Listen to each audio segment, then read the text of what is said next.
اب یہاں سے حضرت لقمان کی وہ نصیحتیں ہیں جو انہوں نے اپنے بیٹے کو کی ہیں، یہاں مذکور نہیں ہے، لیکن مراد یہی ہے کہ انتقال کے وقت، جیسے کہ کوئی شخص دولت مند ہے تو وہ اپنے انتقال کے وقت اپنے بیٹوں کو، یا اگر بیٹا ایک ہی ہے اسے بتائے گا کس سے لینا ہے، کس کو دینا ہے، کیا حساب کتاب ہے، کہاں کہاں میرے ایسٹس ہیں، کوئی دفینہ ہے تو بھی بتائے گا کہ میرا وہاں فلاں جگہ پر دولت دفن ہے۔ ایک حکیم انسان کے پاس اصل شے اس کی ساری عمر کے غور و فکر کا جو حاصل ہے کہ میں نے جو کچھ سوچا ہے، میں نے جو کچھ بھی حاصل کیا ہے اپنی فطرت سلیمہ اور عقل سلیم کی رہنمائی میں، وہ میں تمہیں منتقل کر رہا ہوں۔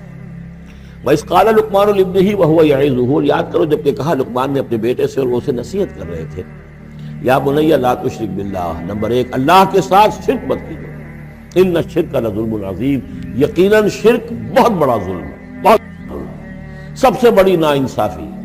عربی زبان میں ظلم کہتے ہیں وضع الشیء فی غیر محلہ، کسی شے کو ہٹا کر اس کی اصل مقام سے ہٹا کر کہیں اور رکھ دینا، یہ ظلم ہے۔ اللہ خالق ہے تنہا، باقی سب مخلوق ہے، اب آپ نے مخلوق میں سے کسی کو اللہ کے برابر کر دیا، یا اللہ کو کسی اعتبار سے گرا کر مخلوق کی سب میں لا کے کھڑا کر دیا، تو اس سے بڑا شرک، اس سے بڑی ظلم، اس سے بڑی ناانصافی، اس سے بڑا ظلم کوئی نہیں۔ اب بنی لا تشرک باللہ ان الشرک لظلم عظیم، اے میرے بچے شرک مت کرنا اللہ کے ساتھ، اس لیے کہ شرک جو ہے بہت بڑا ظلم ہے، بہت بڑی ناانصافی ہے۔ دوسری وصیت ان کی کیا ہے؟ یا بنی انہا ان تک مثقال حبۃ من خردل فتکن فی صخرۃ او فی السماوات او فی الارض یأت بها اللہ ان اللہ لطیف خبیر، اے میرے بچے عمل، خواہ وہ نیکی کا ہو خواہ بدی کا ہو، انہا، ہا کی ضمیر ہے عمل کی طرف، عمل خواہ ایک رائی کے دانے کے ہم وزن ہو، اب یہ سب سے چھوٹی چیز رائی کا دانہ، فتیلہ، نقیرہ، یہ تین چیزیں آتی ہیں قرآن مجید میں عام طور پر چھوٹی شے کے لیے، لا یظلمون فتیلہ، لا یظلمون نقیرہ، اور یہ کہ رائی کا دانہ بہت چھوٹا، تو چاہے وہ نیکی یا بدی ہو رائی کے دانے کے ہم وزن، اور پھر فتکن فی صخرۃ، وہ کسی پہاڑ کی، کسی چٹان کے پیٹ میں جا کر، کسی کھو کے اندر جا کر وہ عمل کیا گیا ہو، او فی السماوات، یا آسمانوں میں کیا گیا ہو، اب تو آسمانوں میں ہے نا، آپ خلا میں جا کر وہ عمل کر رہے ہیں، تو پھر اب تو انسان جو ہے وہاں تک پہنچ گیا ہے، او فی الارض، یا زمین کے پیٹ میں گھس کر کیا گیا ہو، یأت بہ اللہ، اللہ اسے لے آئے گا۔ یعنی انسانی اعمال، انسان اشرف المخلوقات ہے، اور انسانی اعمال ایسی گھٹیا چیز نہیں ہے کہ ایسے ضائع کر دے اللہ، چاہے وہ نیکی ہے چاہے بدی، فمن یعمل مثقال ذرۃ خیرا یرہ ومن یعمل مثقال ذرۃ شرا یرہ، لیکن عمل ضائع نہیں ہوگا، چاہے وہ رائی کے دانے کے برابر ہو، پھر چاہے وہ کسی چٹان میں گھس کر کیا گیا ہو، کسی پہاڑ کی کھو میں کیا گیا ہو، چاہے وہ خلا اور فضا کی پہنائیوں میں کیا گیا ہو، چاہے وہ زمین کے اندر سرنگ کھود کر کیا گیا ہو، یأت بہ اللہ ان اللہ لطیف خبیر، یقیناً اللہ تعالیٰ باریک بین ہے، باخبر ہے۔ اب دو چیزیں آ گئیں، اللہ کے ساتھ شرک نہیں، اور اعمال کے بارے میں دیکھ لو، نیکی اور بدی کے نتائج نکل کر رہے ہیں، اس سے آگے بعث بعد الموت کا یہاں تذکرہ نہیں ہے،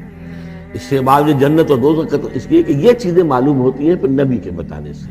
اصولی طور پر جو چیز حکمت سے انسان جہاں تک پہنچ سکتا ہے وہ دو ہے، ایک خالق اور اس کے ساتھ شرک نہ ہو، اور نمبر دو اس اعمال انسانی ان کا ضرور بدلہ ملے گا۔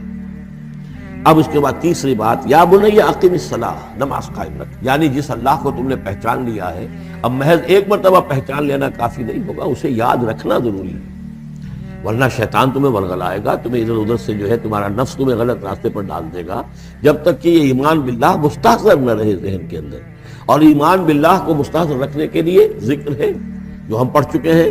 اتل ما اوحی الیک من الکتاب واقم الصلاۃ ان الصلاۃ تنہی عن الفحشاء والمنکر، لہذا اب نماز کون سی تھی وہ ہم نہیں جانتے، لیکن کوئی ذریعہ ایسا ہونا چاہیے کہ تم اللہ کو یاد کیا کرو۔ یا بنی اقم الصلاۃ، اور نمبر 4 وَأَمُرْ بِالْمَعْرُوفِ وَانْهَ عَنِ الْمُنْکَرِ، اور نیکی کا حکم دو اور بدی سے روکو،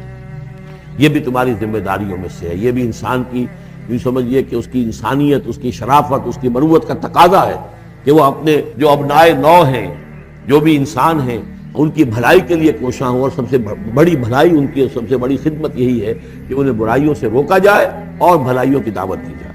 وَاصْبِرْ عَلَىٰ مَا أَصَابَكَ، اور یہ بھی جان لو کہ اگر یہ امر بالمعروف نہی عن المنکر کرو گے تو تکلیفیں آئیں گی، مصیبت آئیں گی، پسند تو کسی کو نہیں ہے کہ آپ اس پر تنقید کریں۔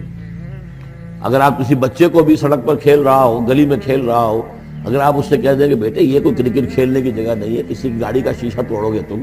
تو آپ دیکھ لیجئے پھر کیا آپ کا وہ اس کو کیا جواب دے گا آپ کو. اسی لیے آپ بولتے ہی نہیں ہیں کہ اب لے کر وہاں سے نکل جائیں. تو کسی کو بھی نصیحت پسند نہیں ہے، حق کڑوا ہے، لہذا آپ اگر حق کہنا ہے